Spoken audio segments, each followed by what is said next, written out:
Chief Justice Roberts, Monsieur le Vice Président Roberts, President Harris, Madame le Vice-président Harris, Speaker Pelosi, Leader Schumer, Madame Pelosi, Monsieur Leader Schumer, McConnell, Monsieur Vice McConnell, President Pence, Monsieur le Vice-président Pence, my, distinguished guests, my fellow Americans.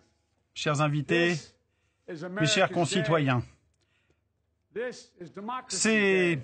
la fête de l'Amérique, la fête de la démocratie, une journée d'espoir et d'espérance. L'Amérique a été mise à l'épreuve à nouveau et l'Amérique a relevé le défi.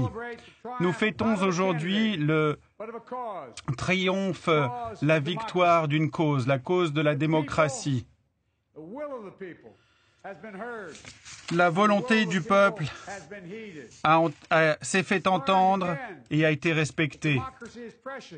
Nous avons à nouveau appris que la démocratie est précieuse et fragile, mais la démocratie l'a remportée.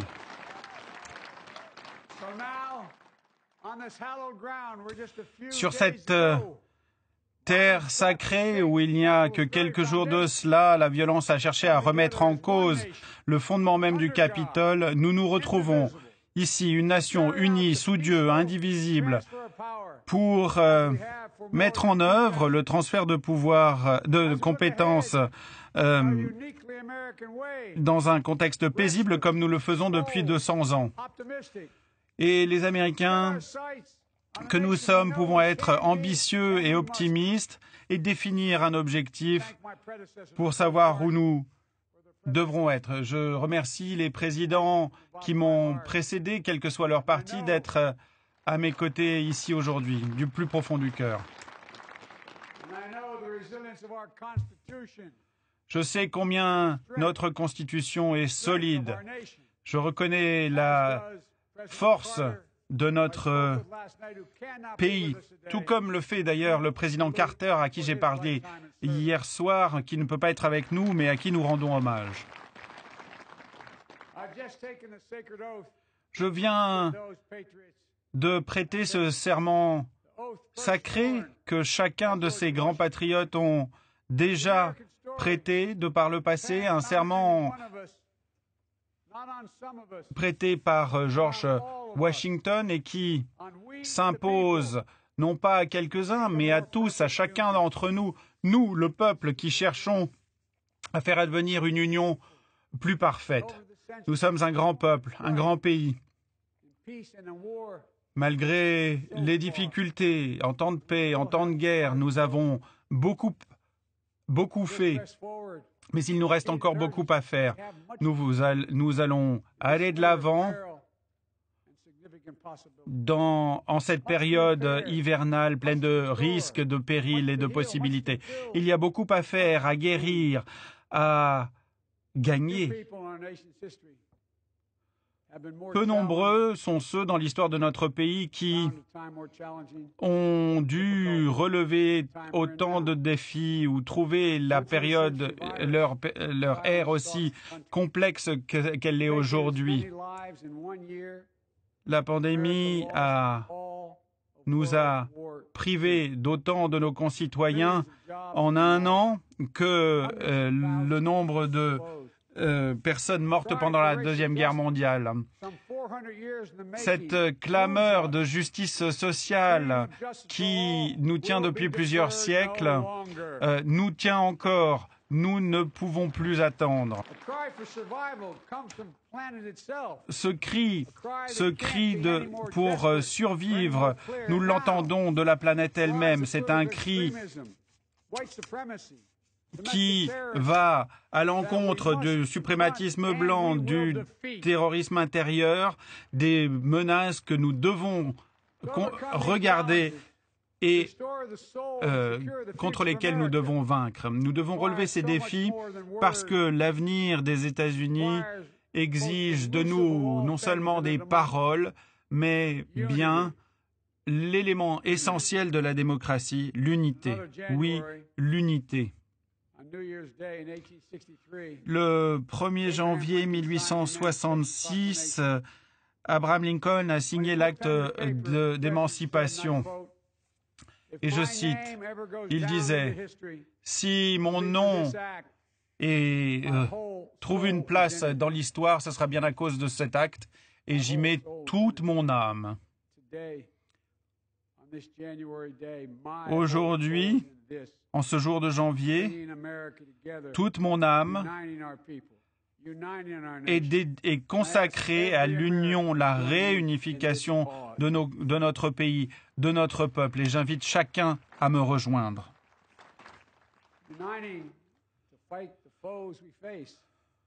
S'unir pour se battre contre la violence, le ressentiment, la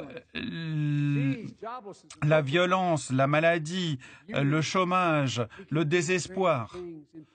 Avec de l'unité, unis, nous saurons faire beaucoup. Nous pouvons rétablir la justice, retrouver des emplois, enseigner à nos enfants, sauver des écoles, surmonter ce virus, reconstruire la classe moyenne, accorder la santé pour tous, restaurer la justice sociale et être à nouveau à la pointe du mouvement pour la justice et le bien de par le monde. Alors cela peut sembler irréel aujourd'hui. Je sais que les forces qui cherchent à nous diviser sont réelles, sont profondes, mais je sais aussi qu'elles n'ont rien de nouveau.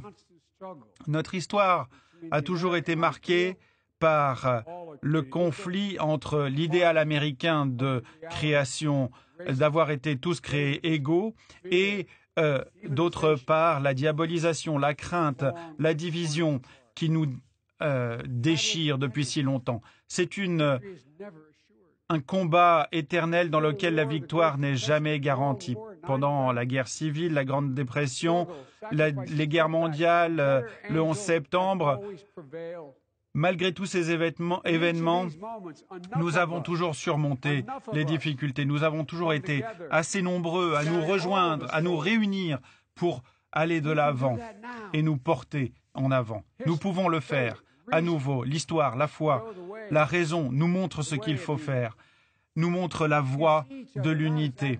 Nous pouvons nous reconnaître non pas en adversaires, mais en voisins. Nous pouvons nous traiter avec dignité, avec respect. Nous pouvons mettre nos ressources et nos forces en commun, arrêter de crier les uns sur les autres pour atteindre l'unité. Sans unité, il ne peut y avoir de paix, seulement l'amertume, la furie, seulement le chaos et non pas une nation unie. Nous avons cette occasion unique, historique, de nous réunir, puisque l'unité est le moyen d'aller de l'avant. Nous devons aller de l'avant en tant qu'États-Unis, États unis d'Amérique. À défaut de quoi nous échouerions. Nous n'avons jamais échoué dans l'histoire des États-Unis. Et aujourd'hui même, ici même, je vous invite à recommencer, à reprendre à zéro, à travailler ensemble, à nous entendre, nous écouter, nous respecter. La politique n'a pas besoin d'être, la vie politique n'a pas besoin d'être un incendie qui détruit tout sur son chemin. Le moindre désaccord ne doit pas être la raison de se battre et de créer une guerre. Il faut, au contraire, travailler ensemble.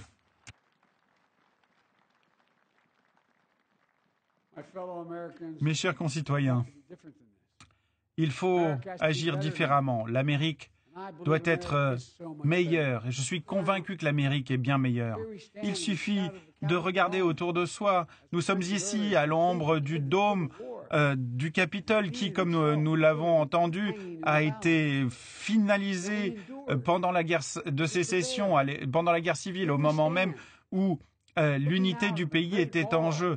Nous nous tournons, nous voyons ici le mall où Martin Luther King parlait de son rêve. Il y a 108 ans de cela, des milliers de manifestants essayaient d'empêcher des femmes qui manifestaient pour obtenir le droit de vote d'accéder. Et aujourd'hui, nous avons la première femme élue au plus haut niveau de l'État. Vous voyez bien que les choses peuvent changer. Nous sommes de l'autre côté du Potomac, il y a le cimetière d'Arlington, où ces soldats qui ont tout donné, reposent en paix. Et nous sommes également ici aujourd'hui où cette foule violente pensait pouvoir faire taire les représentants du peuple et nous chasser de cet endroit sacré. Ça n'a pas réussi, ça n'a pas eu lieu, ça n'aura pas lieu, ni aujourd'hui ni demain, jamais.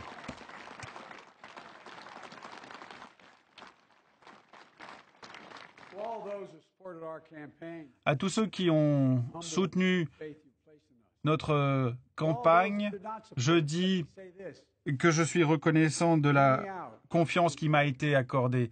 Aux autres, je dis, prenez le temps de m'écouter, de m'évaluer, d'entendre et d'évaluer mon cœur. Si vous êtes encore en désaccord, eh bien, soit, c'est l'Amérique, c'est ça, la démocratie, avoir le droit d'être en désaccord, mais de le faire paisiblement, en paix.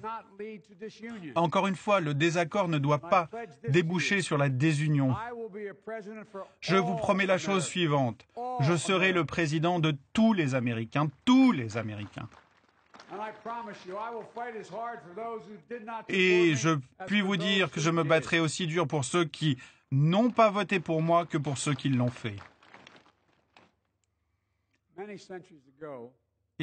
Il y a bien des siècles, Saint Augustin, le saint patron de mon Église, disait que le peuple est une multitude définie par l'objet en commun de leur amour. L'objet en commun.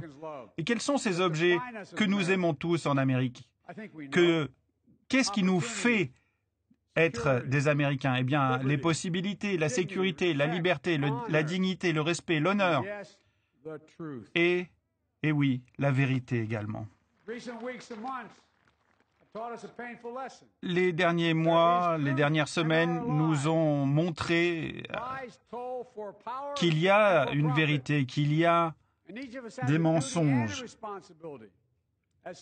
Nous avons tous, comme citoyens, comme Américains, et surtout les chefs que nous sommes, de l'obligation, disais-je, d'honorer notre Constitution, de protéger notre pays, de protéger et de défendre la vérité contre les mensonges. J'entends, je comprends que de nombreux concitoyens sont inquiets à la perspective de l'avenir. Ils ont des inquiétudes pour leur emploi. Je vois qu'ils sont, comme mon père le faisait autrefois, inquiets de savoir s'ils garderont leur couverture maladie, s'ils pourront rembourser leurs prêts. Ils pensent à leur famille, ils s'inquiètent de leur avenir. Je vous le dis, je vous le répète, je comprends.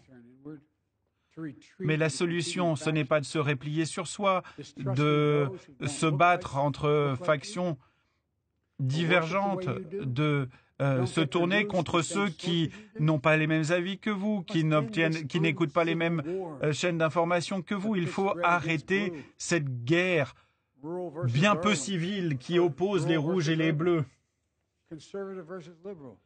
qui oppose les conservateurs et les libéraux. Non, mais nous pouvons le faire. Nous pouvons le faire si nous nous ouvrons notre cœur au lieu de le durcir, si nous faisons preuve de tolérance et d'humilité, et si nous sommes prêts à nous mettre à la place d'autrui, comme le disait ma mère. Mets-toi à sa place pour quelques instants.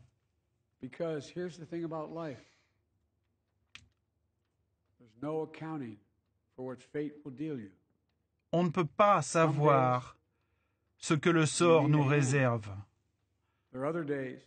Parfois, on a besoin d'aide. Et parfois, c'est à nous de donner de l'aide. C'est comme ça. C'est ça, la vie. C'est ce que nous devons faire. Et si nous le faisons, alors notre pays pourra être plus fort, plus prospère, plus mieux décider, mieux préparer à l'avenir. Et nous pourrons continuer d'être en désaccord. Mes chers concitoyens, nous allons, dans la phase qui s'ouvre, avoir besoin chacun les uns des autres et de travailler ensemble pour surmonter cet hiver sombre. Nous devons surmonter l'épidémie, aller au-delà de la politique et nous attaquer à cette maladie unie, un pays, une nation unie. Comme le dit la Bible, la joie vient au matin. Nous pourrons réussir. Nous le ferons ensemble. Tous mes collègues avec qui j'ai servi à la Chambre des représentants ou au Sénat, nous savons tous, n'est-ce pas, que le monde nous regarde aujourd'hui. Et à tous ceux qui sont à l'étranger, je vous donne ce message. L'Amérique a été mise à l'épreuve. Nous en sommes plus forts. Nous réparerons, reconstruirons nos alliances. Nous travaillerons à nouveau avec le monde entier, non pas pour relever les défis d'hier, mais ceux d'aujourd'hui et de demain. Et nous montrerons l'exemple, mais nous montrerons un exemple puissant. Nous serons des partenaires fiables et forts pour la paix, le progrès, la sécurité. Nous avons tant souffert dans notre pays. Nous en avons tellement nous avons été tant mis à l'épreuve que je vous invite à prendre quelques moments pour prier à la mémoire de ces 400 000 Américains qui ont perdu la vie, les pères, les mères, les fils, les filles, les collègues, les amis, tous ceux qui sont morts.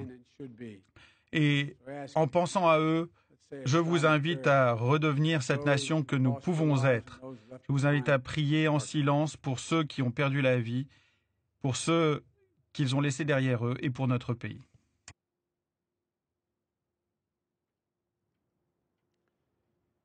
Amen. Amen. Folks, this is a time of testing. We face an attack Chers on amis, democracy and on truth. c'est le moment de A l'épreuve, raging virus, de la mise à l'épreuve. Nous avons growing inequity, le virus, sting of systemic racism, l'inégalité, le racisme systémique, le climat qui est en situation de crise, le rôle de l'Amérique. N'importe lequel de ces sujets pris individuellement serait un vrai défi. Mais nous devons, et c'est comme ça, les prendre tous ensemble au même moment. Et c'est là l'une des plus grandes responsabilités que devra assumer notre pays. Il va falloir faire ce qu'il faut. Et il y a tant à faire. Je peux vous promettre et je peux vous le dire qu'on nous jugera par la façon dont nous traitons, nous réglons et réglerons ces sujets d'aujourd'hui. Est-ce que nous serons à la hauteur? Est-ce que nous surmonterons cette heure exceptionnelle? Est-ce que nous pourrons aller de l'avant et créer un monde meilleur pour nos enfants? Je suis convaincu que nous devons le faire. Je suis sûr que vous aussi le croyez. Et je sais que nous le pourrons, que nous le ferons.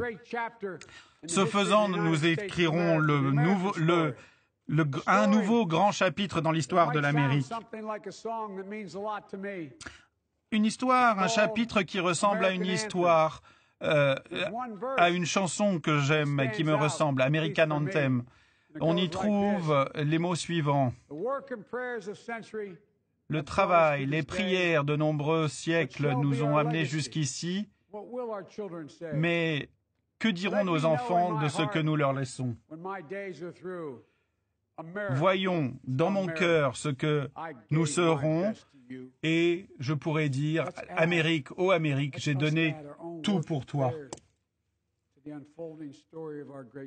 Eh bien, faisons-le pour notre grand pays. Si nous le faisons, alors c'est vrai. Nos enfants, les enfants de nos enfants, pourront dire oui, ils ont donné le meilleur d'eux-mêmes, ils ont respecté leurs devoirs, ils ont guéri notre pays.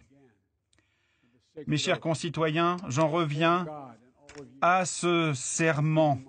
Et par devant Dieu, par devant chacun d'entre vous, je fais cette promesse, je défendrai la Constitution, je défendrai notre démocratie, je défendrai l'Amérique et je donnerai à chacun la preuve que j'agis pour vous, pas par attrait du pouvoir, mais c'est ainsi que nous pourrons écrire ensemble une histoire américaine d'espoir et non de crainte, de lumière et non de ténèbres, de décence, de dignité, d'amour, de guérison, de grandeur et de bonté. Puisse cela être l'histoire qui guide notre chemin, l'histoire qui sera racontée à ceux de demain, que nous avons entendu les défis du jour, que nous avons relevés et que l'espoir et la justice ne sont pas morts lorsque nous étions au pouvoir et qu'au contraire l'Amérique est à nouveau un exemple pour le monde. C'est ce que nous devons à nous et aux générations futures. Avec détermination, nous nous tournons donc à ces missions, à ces tâches de demain, soutenues par la foi, par ce sentiment de mission et d'obligation. Dieu protège l'Amérique, Dieu protège nos soldats. Merci à l'Amérique.